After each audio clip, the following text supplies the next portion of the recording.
एक मर्तबा का जिक्र है, एक छोटे से गांव में अहमद नामी एक गरीब मगर दीनदार लड़का रहता था।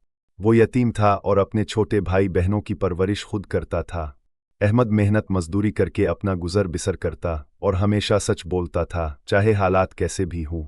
एक दिन अहमद को रास्ते में जाते हुए एक थैली मिली। इस थैली में सोने के कई सिक्के थे। अहमद बहुत खुश हुआ, लेकिन फौरन सोचने लगा, ये माल मेरा नहीं, किसी और का है।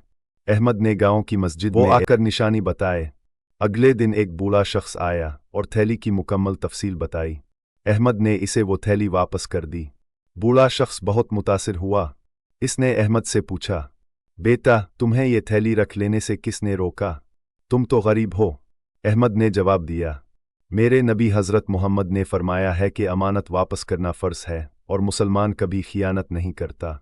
बूढ़े शख्स की आंखों में आंसू आ गए। इसने अहमद को गले लगा लिया और कहा,